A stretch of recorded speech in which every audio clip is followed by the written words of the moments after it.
Hello dear students. तो हमने हमारे प्रीवियस एपिसोड्स के अंदर देखा इलेक्ट्रिसिटी में electric current, electric charge and electric potential. तो आज का जो हमारा सबसे इंपॉर्टेंट टॉपिक है एंड इस चैप्टर का इंपॉर्टेंट टॉपिक वो है ओम्स लॉ। ओम्स लॉ को पढ़ने से पहले हमें उसमें इलेक्ट्रिक सर्किट को ड्रॉ करना होगा। तो हमारे पास सबसे फर्स्ट टॉपिक है जो आज का वो आएगा electric circuit. Electric circuit you can write CKT in short for circuit. अब हम बात करते हैं कि इलेक्ट्रिक सर्किट क्या होता है। तो इलेक्ट्रिक सर्किट आप सब लोगों ने बचपन में जाने या अनजाने में बनाया हुआ है कि आपके पास क्या थी, रिमोट वाली कार होती थी जिसे आप खेलते थे बचपन के अंदर। तो जब वो टूट जाती थी या खराब हो जाती थी तो आप उसमें से मोटर निकाल लेते थे और उसके आगे फैन लगा देते थे और उसको एक बैटरी या सेल से कनेक्ट करके उसको घुमाते थे और बढ़िया मस्त इंजीनियरिंग वाली फील आती थी, है ना। तो वो जो आपने एक पाथ बनाया था, एक सर्किट बनाया था, वो इलेक्ट्रिक सर्किट ही था। तो आप देखेंगे अगर अपनी सिंपल डेफिनेशन क्या है इलेक्ट्रिक सर्किट की, द क्लोज्ड और continuous path of electric charge और electric current in which electric current can flow, that is the electric circuit. ठीक है। इलेक्ट्रिक सर्किट है कि अगर हम बेसिक लैंग्वेज में देखें कि अगर हम किसी इलेक्ट्रिकल कंपोनेंट्स को बैटरी के साथ कनेक्ट कर रहे हैं, किसके थ्रू, कनेक्टिंग वायर्स की हेल्प से अगर हम कनेक्ट करते हैं, तो वो क्या एक इलेक्ट्रिक सर्किट है जिसमें करंट क्या कर सकता है, फ्लो कर सकता है। Okay, that is the electric circuit. तो अब हम देखते हैं कि इलेक्ट्रिक सर्किट के अंदर जो हमें डिवाइसेस जोड़ने हैं, जो हमें कंपोनेंट्स जोड़ने हैं, तो उसके सिंबल्स क्या होंगे। अब ऐसा तो नहीं है ना कि अगर आप बैटरी जोड़ रहे हो, मतलब आप अगर निप्पो का आपने सेल लगाया है तो आप वहां पे उसकी शक्ल बना दोगे कि निप्पो की बैटरी की, कि हाँ ब्लू कलर की बैटरी है तो हम ब्लू कलर कर दोगे, लिख दोगे निप्पो या एवरीडे। तो उसका कुछ सिंबल होंगे पर्टिकुलर जिसको आप डायग्राम्स के अंदर रिप्रेजेंट करते हो। कि अगर आपको सर्किट डायग्राम रिप्रेजेंट करना है किसी का, तो आपको क्या करना पड़ेगा, उसके सिंबल्स यूज करने पड़ेंगे। तो अब हम पढ़ते हैं सिंबल्स ऑफ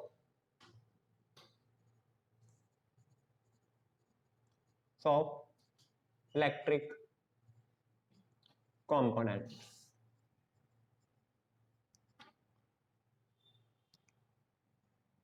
ओके, तो अब हम देखते हैं कुछ इलेक्ट्रिक सिंबल, देखते हैं इलेक्ट्रिकल कंपोनेंट्स के। हाँ जी, तो अब हम देखते हैं कुछ इलेक्ट्रिक कंपोनेंट्स जो हमारे इलेक्ट्रिक सर्किट के अंदर यूज होते हैं कि उनका सिंबल क्या होगा, क्योंकि उनके सिंबल्स हमें ध्यान होंगे तभी हम उनके इलेक्ट्रिक सर्किट के क्या बना पाएंगे, इलेक्ट्रिक डायग्राम, सर्किट डायग्राम्स बना पाएंगे। तो अब सबसे पहले जो हमारे पास कंपोनेंट्स हैं उसके अपने पढ़ना स्टार्ट करते हैं। सबसे फर्स्ट है सेल। तो सेल को जो हम रिप्रेजेंट करते हैं, उसको रिप्रेजेंट करने का सिंबल हमारे पास होता है कुछ इस टाइप से। ये है हमारे पास इलेक्ट्रिक सेल का symbol, where plus is the higher potential, minus is at lower potential. तो ये हम क्या एक बड़ा डंडा और एक छोटा डंडा बनाते हैं जिसमें हमारे पास ये क्या होता है प्लस और ये क्या होता है माइनस। तो इसका मीनिंग होता है हायर पोटेंशियल और इसका मीनिंग होता है लोअर पोटेंशियल। और अगर हम कई सारे सेल्स को जोड़ दें या एक बड़ी बैटरी बना दें तो उसके लिए हम क्या करते हैं, या नंबर ऑफ डंडास बड़े कर देते हैं। मतलब हमारे पास इसमें क्या है, हाई पावर है। ये हमारे पास क्या, हाई वोल्टेज की बैटरी है। यहाँ पे हमारे पास क्या, ये प्लस और ये क्या हो गया माइनस। तो ये भी सेम हायर पोटेंशियल और ये लोअर पोटेंशियल। उसके बाद आता है रेजिस्टर। रेजिस्टर को हम इस टाइप से शो करते हैं, खड्डे खड्डे खड्डे।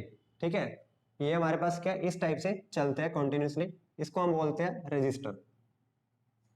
अब ये क्या, रियोस्टेट। रियोस्टेट हमारे पास क्या होता, किस टाइप से बनाएंगे, रियोस्टेट को आपको खास ध्यान देना पड़ेगा कि इसका सिंबल जो होगा, इसका एक टर्मिनल हम ये जोड़ेंगे और दूसरा टर्मिनल हम यहाँ पे कनेक्ट करते हैं। इस टर्मिनल को यूज नहीं करेंगे, यहाँ से हम इसको आगे कनेक्ट करेंगे।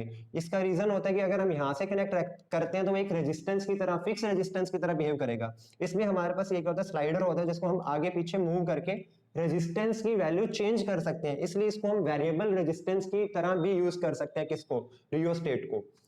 ओपन प्लग की या स्विच, स्विच क्या होता है, जैसे अपने घरों में सिंपल स्विच होते हैं कि अगर अपने स्विच ऑन करा तो हमारा लाइट ऑन होगी, अगर ऑफ करा तो ऑफ होगी। उसी टाइप से हम क्या सर्किट के अंदर जो स्विच यूज करते हैं उसका सिंबल किस टाइप से बनाएंगे।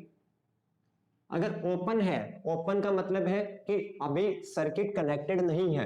ठीक है, तो इसका मतलब हम बीच में डॉट नहीं लगाएंगे, ये कनेक्टेड नहीं है आपस में, इसको जोड़ तो रखे सर्किट में, बट जैसे ही हम बीच में डॉट लगा देंगे।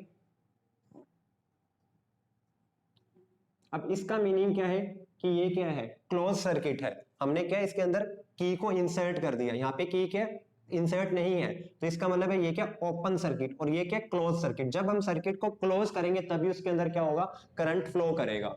उसके बाद हमारे पास नेक्स्ट है गैल्वेनोमीटर। गैल्वेनोमीटर हमारे पास होता क्या है, इसका सिंबल है जी से हम इसको रिप्रेजेंट कर सकते हैं, या फिर हम इसको सिंपली इस टाइप से भी रिप्रेजेंट कर सकते हैं, एक एरो की हेल्प से। ठीक है। अब गैल्वेनोमीटर के हमारे माइनर करंट्स को, थोड़े बहुत करंट को मेजर करने के लिए या छोटे करंट की वैल्यूज को मेजर करने के लिए हम किसको यूज करते हैं, गैल्वेनोमीटर को। मतलब ये क्या, इलेक्ट्रिक करंट को मेजर करने की डिवाइस है जो हमें डिफ्लेक्शन भी बता देते हैं, करंट की डायरेक्शन भी बता देते हैं कि करंट की डायरेक्शन क्या है, और क्या बताती है इलेक्ट्रिक करंट की वैल्यू क्या है। उसके बाद नेक्स्ट है एमीटर। एमीटर भी हमारे पास कौन सी डिवाइस है, इलेक्ट्रिक करंट को मेजर करने की। एमीटर को रिप्रेजेंट करा जाता है इससे, ये सिंबल प्लस और ये माइनस। सिमिलरली इसमें भी क्या होगा, प्लस और माइनस। ठीक है। अमीटर भी क्या करता है, करंट को मेजर करता है, बट अमीटर हायर वैल्यूज को भी मेजर कर सकता है। गैल्वेनोमीटर हम हमारे सिर्फ छोटी वैल्यूज को मेजर करने के लिए होता है। उसके बाद नेक्स्ट है वोल्टमीटर।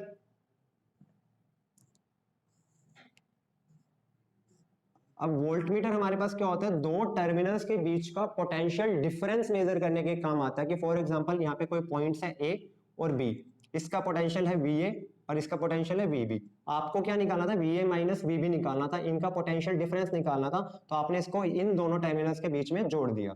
इस टाइप से जो वोल्टमीटर है इसको हमेशा पैरेलल कॉम्बिनेशन में जोड़ेंगे, क्योंकि इसमें हमें क्या है, दो पॉइंट्स के बीच का क्या पोटेंशियल डिफरेंस मेजर करना होता है। और इलेक्ट्रिक करंट को मेजर करने के लिए हम एमीटर ऐड करते हैं, और एमीटर को किस में कनेक्ट करते हैं, सीरीज कॉम्बिनेशन के अंदर। सीरीज कॉम्बिनेशन क्या होता है, पैरेलल कॉम्बिनेशन क्या होता है, ये हम नेक्स्ट वीडियो में पूरी डिटेल में पढ़ेंगे। तो अभी के लिए आप याद रख सकते हो कि एमीटर को किस में यूज करेंगे, सीरीज कॉम्बिनेशन में, और जो वोल्टमीटर है इसको किस में यूज करेंगे, पैरेलल कॉम्बिनेशन में। और सिमिलरली अगर एमीटर जो है वो क्या करंट को मेजर करता है, तो गैल्वेनोमीटर भी करंट को मेजर करता है, इसको भी हम सीरीज कॉम्बिनेशन में ही यूज करेंगे।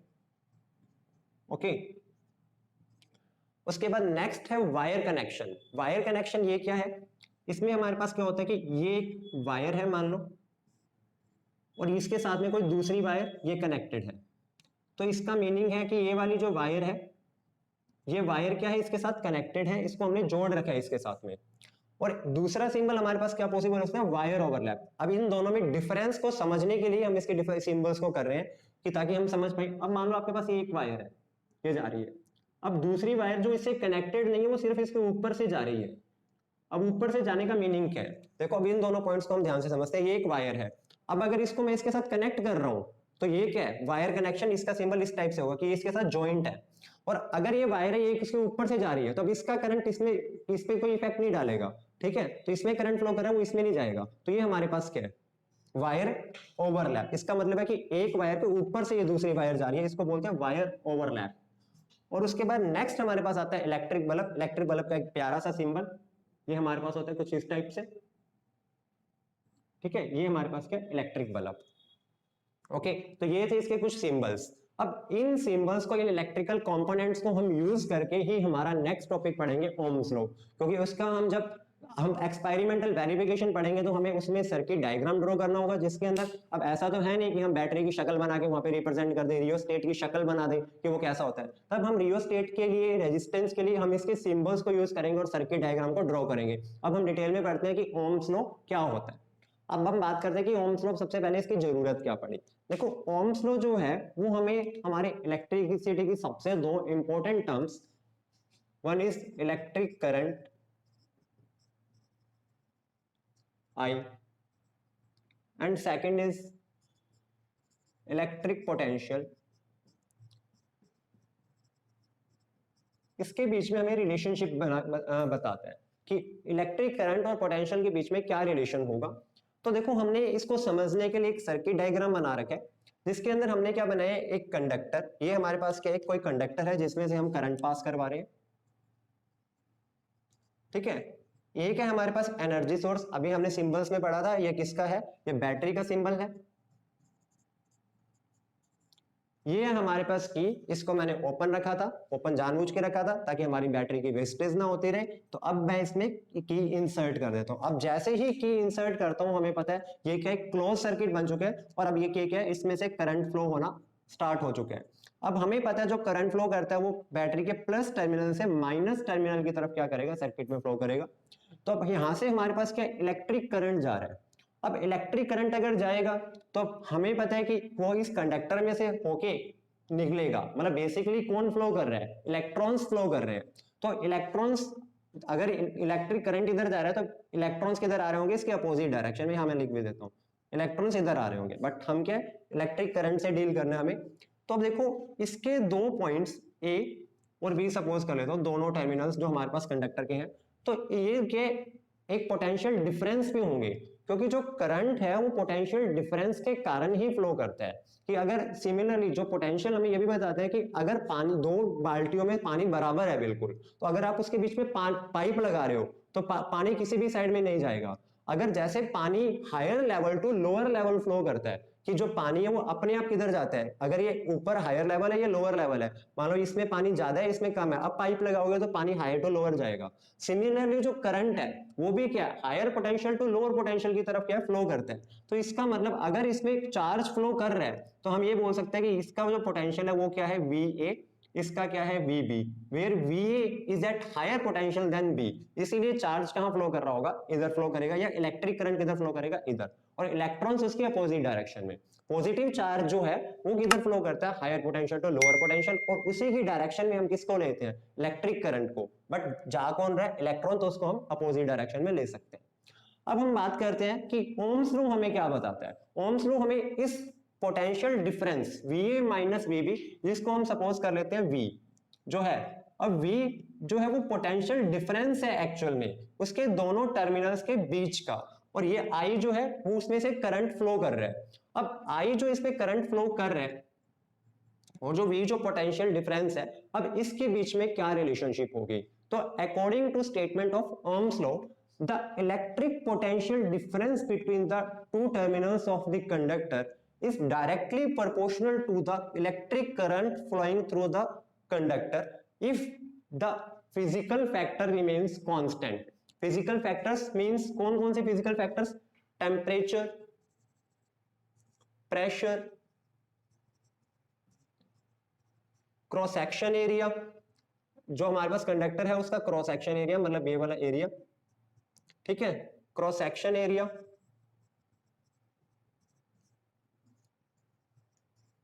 उसकी length of the conductor L, तो इसकी जो कंडक्टर की लेंथ है वो सपोज कर लेते हैं कितनी है, हमारे पास L है। अगर हम इन फैक्टर्स को कांस्टेंट रखें तो हमारे पास क्या होता है, जो V होता है वो प्रोपोर्शनल होता है I के, और either we can write I is proportional to V, हम दोनों ही बातें लिख सकते हैं, V प्रोपोर्शनल टू I और I प्रोपोर्शनल टू V, दोनों ही बातें सही है। अब देखो V प्रोपोर्शनल टू I अगर है तो हमें पता है जब भी हम प्रोपोर्शनैलिटी का साइन हटाते हैं तो हाँ हमारे पास एक कांस्टेंट आता है, प्रोपोर्शनैलिटी कांस्टेंट, जो हम इस कंडीशन में यूज करते हैं R। तो हमारे पास फॉर्मूला बनता है V is equal to IR, where R is resistance of the conductor, जहां पे हमारे पास जो R है वो क्या है, इस कंडक्टर का रेजिस्टेंस है R। ओके, अब आप कहोगे सर रेजिस्टेंस क्या होता है, तो देखो रेजिस्टेंस के वर्ड में से ही हमें क्या है उसके बारे में पता लग रहा है, रेजिस्ट, रेजिस्ट होता है रोकना। तो अब वो है कि रेजिस्टेंस क्या है, resistance is the factor which try to resist या obstruct the electric current, the flow of electric current, वो फैक्टर है जो क्या है इलेक्ट्रॉन्स के फ्लो को या इलेक्ट्रिक करंट के फ्लो को रोकने की ट्राई करता है, या उसके पाथ में जो प्रॉब्लम्स आ रही हैं या जो ट्रबल फेस कर रहे हैं इलेक्ट्रिक करंट फ्लो करने में, वो सारी मुश्किलें, वो सारे फैक्टर्स क्या हैं, रेजिस्टेंस है। ठीक है, उसको हम बोलते हैं रेजिस्टेंस, कि अपने अगर बोले कि हम चल रहे हैं तो हमारे पाथ में जो मुश्किलें हैं वो क्या है, हमारा रेजिस्टेंस है। तो वैसे ही अगर यहाँ पे इलेक्ट्रिक करंट फ्लो कर रहा है तो उसके पाथ में जो उसको रेजिस्ट करने की ट्राई कर रहा है वो फैक्टर क्या है, रेजिस्टेंस है। तो अब अगर हम बात करें कि अगर मैंने टेम्परेचर को कांस्टेंट रखा हुआ है, इसको भी मैंने कांस्टेंट रखा है, इसको भी कांस्टेंट रखा है, और इसको भी मैंने क्या रखा है, कांस्टेंट। अगर इन फैक्टर्स को मैं कांस्टेंट रखूं तो इसका मतलब ये कंडक्टर एक फिक्स हो चुका है, इसकी लेंथ फिक्स है, इसका एरिया फिक्स है, ये चेंज नहीं कर रहा है, ये फिक्स एक कंडक्टर है, और फिजिकल फैक्टर्स को भी हमने सेम रख रखा है, तो इसका जो रेजिस्टेंस है वो हमारे पास क्या हो जाएगा, कांस्टेंट हो जाएगा। अब रेजिस्टेंस को कांस्टेंट करने के लिए हमें ये कंडीशंस रखनी पड़ती हैं, temperature, pressure, cross section area, length, ये सब क्या रहना चाहिए, constant. In that condition R is a constant। ठीक है, अब अगर R कांस्टेंट है then we can write V upon I is equal to R from here, and R is a constant. So we can also write V upon I should be equal to constant. तो V upon I भी हमारे पास क्या हो जाएगा, एक constant हो जाएगा. अब इस चीज को अगर हम अच्छे से देखें तो इसका मीनिंग क्या है कि अगर हम इलेक्ट्रिक करंट को बढ़ा रहे हैं या पोटेंशियल को इंक्रीज कर रहे हैं तो इलेक्ट्रिक करंट इंक्रीज हो रहा है. ठीक है, कि जैसे जैसे इसके बीच का पोटेंशियल डिफरेंस अगर हम बढ़ाएं तो इलेक्ट्रिक करंट जो इसमें से फ्लो करेगा वो भी बढ़ेगा. ठीक है, और V अपॉन I का जो रेशियो है वो कांस्टेंट रहेगा. ठीक है, इसका मीनिंग क्या है, जितना हम I को बढ़ाएंगे उतना V भी इंक्रीज हो जाएगा. कि अगर मैं I को डबल कर दूं, फॉर एग्जांपल मैं I की जगह 2I कर दूं, तो जो V है वो भी कितना हो जाएगा, 2V, ताकि वो किसके इक्वल रह सके, R के इक्वल आ सके. ओके, क्योंकि V अपॉन I का जो रेशियो है वो हमेशा क्या रहना चाहिए, कांस्टेंट, क्योंकि R फिक्स है, R की वैल्यू चेंज नहीं हो रही. यहाँ एक और एग्जांपल लेके समझा देता हूँ कि फॉर एग्जांपल आपके पास जो V है वो था 10 वोल्ट और जो I था वो था 5 एम्पियर. तो अब V अपॉन I का जो रेशियो है वो कितना आ रहा है, 10 अपॉन 5 इज इक्वल टू 2. और ये किसके इक्वल है, रेजिस्टेंस के इक्वल है. रेजिस्टेंस की जो यूनिट होती है वो होती है ओम, जिसको हम इस टाइप से, इस सिंबल से डिनोट करते हैं. तो ये हमारे पास R की वैल्यू होगी 2. अगर मैं वो उसी रेजिस्टेंस पे, सेम रेजिस्टेंस पे मैं क्या करूं, पोटेंशियल को इंक्रीज कर दूं, डबल कर दूं, 20 वोल्ट कर दिया, तो अब हमारे पास जो I है वो कितना हो जाएगा, I इज इक्वल टू, हमारे पास यहां से क्या फॉर्मूला बनेगा, I is equal to V upon R. अगर I को उधर ले जाऊं तो V अपॉन R, V कितना है 20 और R कितना है 2, तो I की वैल्यू कितनी आ जाएगी, 10 एम्पियर. तो देखो, अगर आपने पोटेंशियल को डबल करा तो इलेक्ट्रिक करंट भी क्या हो गया, डबल हो गया. और जो रेजिस्टेंस है यहाँ पे भी कितना था, 2 ओम, और यहाँ पे भी रेजिस्टेंस कितना यूज कर रहे हैं, 2 ओम. तो ये हमारे पास कंडीशन है कि जितना आप I को इंक्रीज करोगे उतना V इंक्रीज हो जाएगा, जितना V को इंक्रीज करोगे उतना I इंक्रीज हो जाएगा. बट दोनों का जो रेशियो है वो R क्या रहेगा, कांस्टेंट रहेगा. That is our statement of Ohm's law. तो ये था हमारा ओम्स लॉ, जिसके अकॉर्डिंग क्या है कि V upon I should be equal to R, where R is a constant if the physical factors remains constant. अगर उनको फिजिकल फैक्टर्स को हम क्या रखें, कांस्टेंट रखें. फिजिकल फैक्टर्स में हम क्या क्या चीजें देखेंगे, जो कि उसके रेजिस्टेंस को इफेक्ट ना करे. अगर रेजिस्टेंस को इफेक्ट नहीं करेगी तभी रेजिस्टेंस कांस्टेंट रह पाएगा. और अगर रेजिस्टेंस को इफेक्ट ना करे तो वो फैक्टर कौन कौन से हैं जो रेजिस्टेंस को इफेक्ट कर सकते हैं. अगर कंडक्टर फिक्स है तो उसकी लेंथ और एरिया हम फिक्स कर दें. जो बाहर के एक्सटर्नल फैक्टर्स है लाइक प्रेशर, टेम्परेचर एक्सेट्रा, वो भी हम क्या रख दें, कांस्टेंट रख दें. In that condition our resistance will be constant. So V upon I also equal to constant. Okay, तो अब हम देखते हैं कि V और I का ग्राफ कैसे प्लॉट करेंगे. हाँ जी स्टूडेंट्स, तो अब हम देखते हैं कि अगर हमें प्रैक्टिकली अगर इस चीज को परफॉर्म करना पड़े तो हम कैसे करेंगे. अगर हमें ओम्स लॉ को प्रैक्टिकली या एक्सपेरिमेंटली हमें क्या करना है, वेरीफाई करना है कि क्या ये जो बात बोली गई वो सच है या नहीं है. कि ठीक है, हम ओम्स लॉ को चेक कर रहे हैं. तो उसके लिए देखो हमने एक सर्किट डायग्राम बनाया है कि किस टाइप से हम डिवाइसेस को कनेक्ट करेंगे. सबसे पहले हमारे पास है एक बैटरी एनर्जी सोर्स, क्योंकि अगर हमें इलेक्ट्रिक करंट फ्लो करवाना है तो हमें चार्ज को देने के लिए एनर्जी भी तो होनी चाहिए ना. अगर हम उसको एनर्जी देंगे तभी बेचारा भागेगा. अब ऐसे तो नहीं बिना खाए पिए हम काम करते रहेंगे. तो वैसे ही इलेक्ट्रॉन को भगाने के लिए हमें क्या, एक एनर्जी का सोर्स लगाते हैं. फिर हमने ये जो इसमें से इलेक्ट्रिक करंट पास होगा, मतलब जब पास कब होगा, जब मैं यहाँ पे क्या लगा दूंगा, की लगा दूंगा. तो अब ये क्या है, क्लोज सर्किट बन चुका है. अब ये जो क्लोज सर्किट है, अब यहां से हम बोलते हैं कि प्लस टर्मिनल से इसके माइनस टर्मिनल की साइड में कौन फ्लो कर रहा है, इलेक्ट्रिक करंट फ्लो कर रहा है I. अब वो इलेक्ट्रिक करंट इस रेजिस्टर से होता हुआ कहां जाएगा, इस सर्किट के अंदर फ्लो करेगा. अब अगर इस रेजिस्टर से जाएगा तो इसको रेजिस्ट करने की ट्राई करेगा. तो इसका जो एक रेजिस्टेंस है वो फिक्स रेजिस्टेंस हमने ले रखा है R. अब हमें इसी सर्किट में I और V के लिए वेरिफिकेशन करना है कि अगर मैं V की वैल्यू को चेंज करूं या I की वैल्यू को मैं चेंज करूं तो क्या इस रेजिस्टर के दोनों टर्मिनल्स के बीच में, ये टर्मिनल सपोज कर लेते हैं A एंड B के बीच में पोटेंशियल डिफरेंस चेंज होता है या नहीं. ये सपोज करो आपका जो मेजर कर रहा है वो V AB को मेजर कर रहा है, A और B के बीच के पोटेंशियल डिफरेंस को. ठीक है, अब हमें देखना क्या है कि अगर मैं इस I की वैल्यू को चेंज करूं तो क्या इसमें पोटेंशियल डिफरेंस चेंज हो रहा है, और अगर हो रहा है तो क्या उस रेशियो में हो रहा है जितना R है. क्या उनकी वैल्यू V अपॉन I की जो वैल्यू है वो R के इक्वल आ रही है हर कंडीशन में. तो अब देखो इस में मुझे करना क्या होगा, आई की वैल्यू को चेंज करना होगा। अब आई की वैल्यू चेंज कब होगी, जब हमारे पूरे सर्किट के अंदर इस सर्किट का ओवरऑल रेजिस्टेंस चेंज हो। अब ये रेजिस्टेंस तो कांस्टेंट है, अगर ये रेजिस्टेंस कांस्टेंट हो तो अब हमारे पास हम लेते हैं एक रियोस्टेट। इस रियोस्टेट से हम इलेक्ट्रिक करंट को जो इसके अंदर फ्लो कर रहा है उसको कंट्रोल करते हैं। ठीक है, अब ये क्या है, एक वेरिएबल रेजिस्टेंस है जिसकी वैल्यू को मैं कम ज्यादा कर सकता हूं। अगर इसको मैं कम, अगर इसको यहाँ पे क्या, ये स्लाइडर की तरह होता है, ये स्लाइडर ही होता है, इस स्लाइडर को अगर हम आगे पीछे करें, मूव करें, तो इससे क्या है, ये जो रेजिस्टेंस की वैल्यू है इसकी चेंज हो जाएगी। तो ये हमारे पास एक तरीके से वेरिएबल रेजिस्टेंस होते हैं, जिससे कि पूरे सर्किट का ओवरऑल रेजिस्टेंस चेंज होगा, तो आई की वैल्यू भी क्या हो जाएगी, चेंज हो जाएगी। अब आई की वैल्यू जब चेंज होगी तो उसके अकॉर्डिंग हमारे पास वी ए बी की वैल्यू भी क्या होगी, चेंज होगी। तो अब हम देखते हैं कि जैसे जैसे हम आई की वैल्यू को चेंज करेंगे तो हमारे पास वी ए बी की वैल्यू भी क्या हो जाएगी, चेंज हो जाएगी। तो इसके लिए हम एक छोटी सी टेबल में बना लेता हूँ एग्जाम्पल की फॉर्म में समझाने के लिए। अब इसमें जब आप एक्सपेरिमेंट करते हो तो यहाँ हमारे पास लिख लेते हैं आई, यहाँ लिख लेता हूँ वी, और यहाँ क्या है R, R is equal to V upon आई।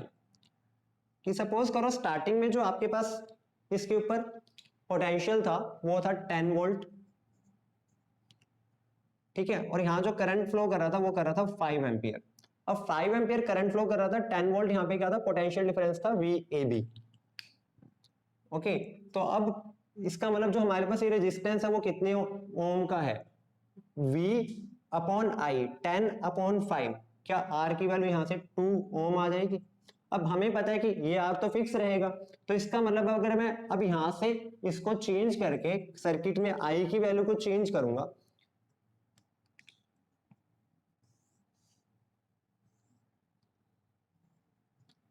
तो मैंने I की वैल्यू कितनी कर दी 10 एम्पियर, फिर मैंने कितनी कर दी 15 एम्पियर, फिर मैंने कितनी कर दी 20 एम्पियर, फिर कितनी कर दी 25 ampere.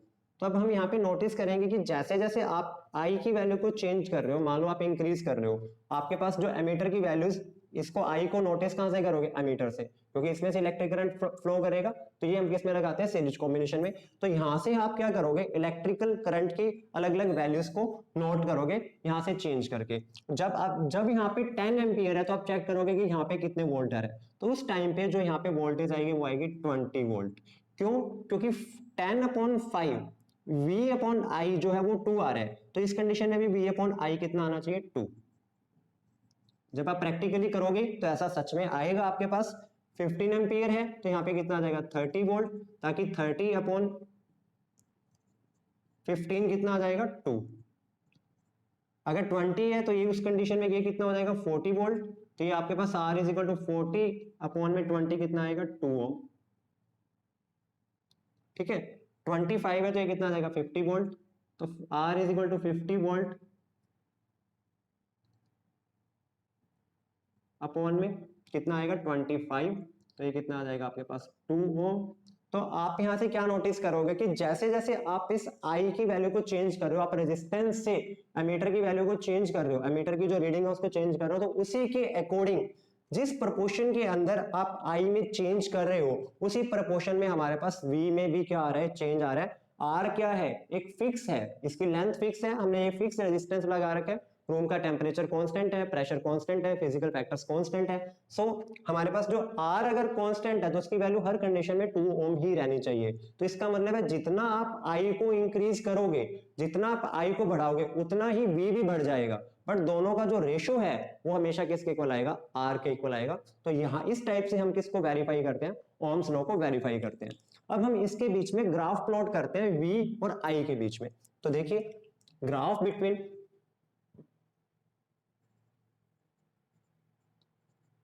V and I,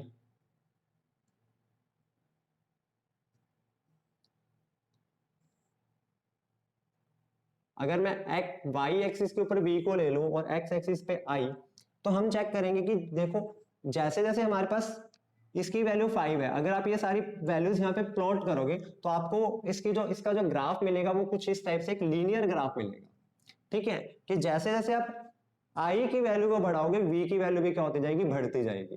okay, तो इसका ग्राफ जैसे आप इन पॉइंट्स को प्लॉट करोगे 5,10 को, कि मतलब आपके पास x कोऑर्डिनेट कितना हो गया 5 और y कोऑर्डिनेट कितना हो गया 10, ओके, फिर इसका x कोऑर्डिनेट 10, y कोऑर्डिनेट 20। तो आप अगर इस ग्राफ को प्लॉट करोगे तो आपको डायरेक्टली आप लर्न कर सकते हो कि इसका लाइन जो अपने पास ग्राफ है वो एक स्ट्रेट लाइन ग्राफ आता है। क्यों? क्योंकि इसको हम सिंपली यहाँ से भी देख सकते हैं कि v प्रोपोर्शनल टू हमारे पास क्या होता है i। और जब कोई एक वेरिएबल किसी दूसरे वेरिएबल के डायरेक्टली प्रोपोर्शनल होता है और उसकी 1 पावर के प्रोपोर्शनल होता है, या i की 1 पावर की प्रोपोर्शनल है, इन दैट केस हमारे पास इनके बीच में जो ग्राफ बनता होता है वो कैसा ग्राफ बनता है? एक स्ट्रेट लाइन ग्राफ बनता है। ठीक है, हमारे पास एक लाइन ग्राफ बनेगा। तो अब हम देखते हैं कि अगर मैं इसकी कोई दो वैल्यूज ले लूं, फॉर एग्जांपल यहाँ पे हम दो वैल्यूज ले लेते हैं, i1, मैंने ये कोई पॉइंट ले लिया जहां पे हमारे पास जो v की वैल्यू है वो है v1 और इसकी जो वैल्यू है वो कितनी है? i1। और ऐसे ही मैं कोई दूसरी वैल्यू ले लेता हूं, i2, और यहाँ पे एक वैल्यू ले लेता हूं और वो वैल्यू है v2। तो ये कोऑर्डिनेट हमारे पास हो गया i1 कोमा v1, और ये कोऑर्डिनेट हमारे पास हो गया i2 कोमा v2। अब अगर ये पॉइंट हम मान लेते हैं P और ये पॉइंट ले लेते हैं Q, अगर अब इसको मैं एक ट्रायंगल बना दूं इस पॉइंट से, यहां से हम ड्रॉ कर दे कि एक लाइन ऐसे ड्रॉ कर दो, एक परपेंडिकुलर, तो ये परपेंडिकुलर हो गया n। ठीक है, तो अब हम देखें P N Q ट्रायंगल के अंदर, तो ये वाला जो एंगल है ये मैं मान लेता हूँ कि x एक्सिस से आप जो एंगल है वो थीटा है। अगर ये एंगल थीटा है तो हमारा ये वाला एंगल भी कितना हो जाएगा? थीटा। तो अब हम इस ट्रायंगल के अंदर लिख सकते हैं पी एन क्यू ट्रायंगल के अंदर, in triangle P N Q अगर मैं देखूं तो I1 से जब मैंने वैल्यू को I2 करा तो मैंने इसके अंदर क्या करा? चेंज करा I के अंदर। चेंज के लिए हम सिंबल लगाते हैं delta, where delta I is equal to I1 minus I2। और जब मैंने I में चेंज करा तो हमारे पास जो V में V1 से चेंज कितना हो गया? V2। तो ये हम इसका चेंज मान लेते हैं डेल्टा V। डेल्टा V हमारे पास कितना होगा? V2 माइनस, सॉरी यहाँ पे हम लिखेंगे I2 minus I1, higher value में से लोअर वैल्यू अपने माइनस करेंगे, I2 माइनस I1, यहाँ पे लिखेंगे V2 माइनस V1। तो अब हम क्या लिख सकते हैं कि ये डेल्टा V आ गया और ये डेल्टा I आ गया। अब अगर हम इस ट्रायंगल के लिए tan थीटा कैलकुलेट करें तो हमें पता है जो tan थीटा होता है वो हमारे पास क्या होता है? Perpendicular upon base. तो अब देखो इसके अंदर जो परपेंडिकुलर है, अगर ये डेल्टा V है तो इसके पैरेलल ये भी कितना होगा? Delta V। और ये हमारे पास क्या? बेस। अगर ये डेल्टा I है तो ये भी कितना हो जाएगा? Delta I। तो अगर इसमें मैं tan थीटा कैलकुलेट करूं तो वो कितना आ जाएगा? Delta V upon delta I, perpendicular upon base, तो डेल्टा V अपॉन I। और ये जो हमारे पास tan थीटा की वैल्यू होती है इसको बोला जाता है किसी भी ग्राफ का स्लोप, इसको हम बोलते हैं स्लोप। तो slope of the graph VI graph, कि अगर हम y एक्सिस के ऊपर v ले रहे हैं और x एक्सिस के ऊपर I ले रहे हैं, देन जो tan थीटा की वैल्यू है वो हमें डेल्टा V अपॉन I मिलेगी। तो tan थीटा हमें किस चीज को रिप्रेजेंट करेगा? अब हमें पता है चेंज इन पोटेंशियल अपॉन में चेंज इन करंट करूं तो ये हमारा रिप्रेजेंट करेगा R को, क्योंकि V अपॉन I क्या होता है? R, और R तो चेंज होता नहीं। अब आप सोचोगे यहाँ डेल्टा R आएगा, नहीं, डेल्टा R नहीं आएगा, क्योंकि ये जो ग्राफ है ये ओम्स लॉ के अंदर हम कंडीशन क्या रखते हैं कि हमारे पास रेजिस्टेंस क्या रहता है? कांस्टेंट रहता है। तो यहाँ डेल्टा आर नहीं आएगा, तो डेल्टा वी अपॉन डेल्टा आई वो एक फिक्स वैल्यू आएगी, वो क्या आएगी? आर। आर क्या रहेगा? कांस्टेंट। तो अब इसका मतलब है कि स्लोप ऑफ द कर्व जो हमारे पास होता है, स्लोप ऑफ द ग्राफ हमारे पास होगा, वो किसको रिप्रेजेंट करेगा? रेजिस्टेंस को। अब हमें एक बात याद रखनी है कि slope of the V I graph when v is taken on the y axis and I is taken on the x axis, then the slope of this graph will be show the value of resistance। and अगर हम इसके जगह पे यहाँ पे मैं I ले लेता, यहाँ पे V ले लेता, इन दैट कंडीशन यहाँ पे हमारे पास क्या हो जाता? उल्टा हो जाता कि ये डेल्टा I ऊपर आता और डेल्टा V नीचे आता। तो tan थीटा हमारा किसको शो करता? एक अलग से कंडीशन ले रहा हूं, if V is taken on the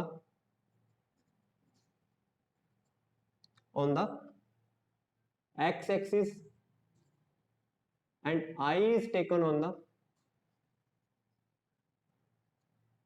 Y axis, क्योंकि कुछ बुक्स में आपको ये वाला ग्राफ मिलता है, कुछ में आपको ये ग्राफ मिलता है, ठीक है। तो अब इस कंडीशन में हमारे पास क्या होगा, क्या ये अपोजिट हो जाएगा? तो हमारे पास जो tan थीटा की वैल्यू अगर इस कंडीशन में डायरेक्टली मैं लिख रहा हूं, क्या लिख सकता हूं, डेल्टा आई अपॉन में डेल्टा वी, उसमें आपकी ये वाली वैल्यू डेल्टा आई बन जाती, ये वाली वैल्यू डेल्टा वी बन जाती। तो हमारे पास हम क्या लिख सकते थे कि जो स्लोप ऑफ द कर्व होगा एम tan थीटा, वो क्या बन जाएगा, अब ये delta I upon delta we है, हमें पता है कि delta we upon delta I R होता है, तो क्या ये इसका अपोजिट है? इसको मैं ऐसे लिख सकता हूँ 1 अपॉन डेल्टा वी, और इस डेल्टा आई को मैं अपॉन में ले आऊं डेल्टा आई, तो m is equal to tan theta, ये क्या बन गया 1 अपॉन आर। तो यहाँ पे हमारे पास जो स्लोप ऑफ द कर्व है वो किसको रिप्रेजेंट कर रहा है, आर के रेसिप्रोकल को। तो ये हमारे पास क्या होता है, इसका experimental verification of Ohm's law. अब हम देखते हैं इसके ऊपर कुछ न्यूमेरिकल्स। हाँ जी, तो अब हम देखते हैं जो आज हमने टॉपिक करा ओम्स लॉ, उस पे बेस्ड कुछ न्यूमेरिकल्स। तो देखो हमारे पास जो सबसे फर्स्ट न्यूमेरिकल है वो है what is potential difference between the ends of a conductor of 16 ohm resistance. देखो अब न्यूमेरिकल को पढ़ने का सही तरीका क्या होता है कि पहले जो आपको डेटा दिए, जहां से भी डेटा आपको मिला, पहले आप उसको उठाओ और साइड में लिख लो कि आपको क्या गिवन है, R इज इक्वल टू 16 ओम। यहां तक हो गया। When a current of 2 ampere, मतलब आपको एक चीज और क्या दे दी, करंट I की value they the 2 ampere, flows through it, आपको कैलकुलेट क्या करना है, what is the potential difference, मतलब V आपको कैलकुलेट करना है। देखो ओम्स लॉ में हमारे पास तीन ही तो चीजें थी, V, I और R, और हमें पता है कि जो हमारा फॉर्मूला है वो क्या है, V is equal to I R. तो अब ओम्स लॉ पे बेस्ड अपने पास जो भी क्वेश्चन आएगा उसमें V is equal to I R पे ही आएगा। मैक्सिमम टू मैक्सिमम क्या हो सकता है कि वो आपको I हो सकता है डायरेक्ट ना दे, वो I इज इक्वल टू अपने पास Q अपॉन T की फॉर्म में दे दे, या Q भी अपने को NE की फॉर्म में दे दे, जो हमने पहले पढ़ा हुआ है। बट ऐसा क्वेश्चन आने के चांसेस बहुत कम है। तो अपने पास जो क्वेश्चन आएगा V is equal to I R के अकॉर्डिंग ही आएगा। तो अब अपने को कैलकुलेट क्या करना है, V, तो V का फॉर्मूला होता है आई आर, तो सिंपली हम क्या कर सकते हैं, I इंटू आर, तो 16 इंटू 2, तो V इज इक्वल टू कितना हो गया 32, और V की यूनिट होती है वोल्ट, तो 32 volt is the answer of this question. So you can match the option. तो सबसे फर्स्ट ही ऑप्शन हमारा मैच कर रहा है आलिया, तो इसका आंसर क्या होगा, आलिया।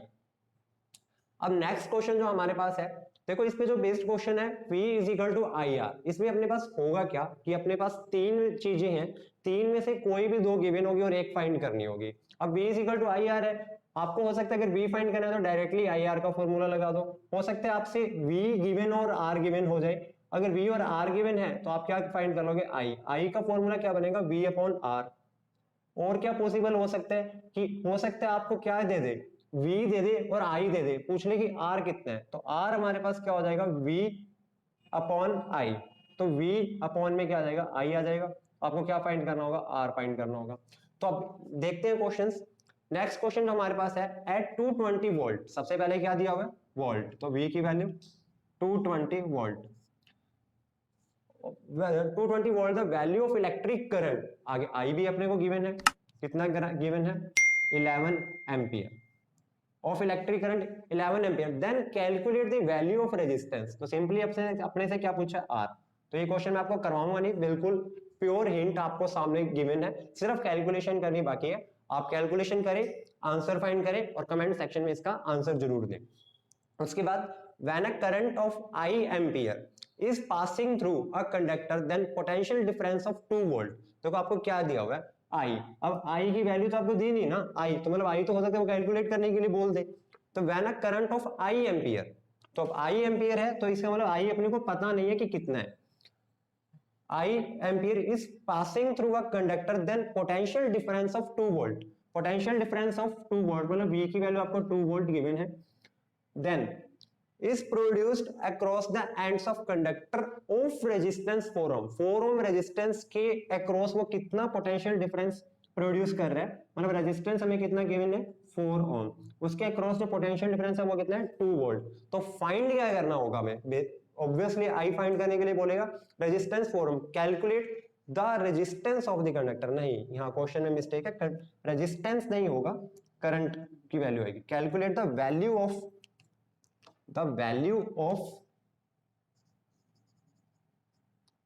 I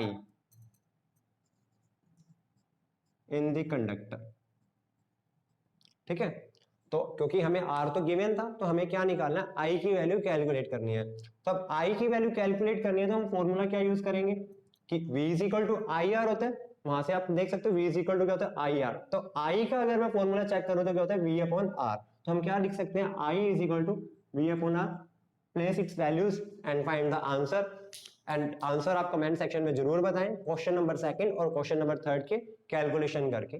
तो ये था आज का हमारा टॉपिक ओम्स लॉ, जो कि हमारे एग्जाम के पेपर से बहुत इंपॉर्टेंट है। इसमें हमने रेजिस्टेंस टर्म को यूज करा, बट वो किन फैक्टर्स पे एक्चुअल में डिपेंड करते हैं और कैसे डिपेंड करता है उसको हम डिटेल में पढ़ेंगे हमारी नेक्स्ट वीडियो के अंदर। तो हमारा नेक्स्ट वीडियो का जो टॉपिक रहेगा वो रहेगा resistance. Okay, so thank you so much for watching this video. मिलते हैं नेक्स्ट वीडियो के अंदर। Thank you.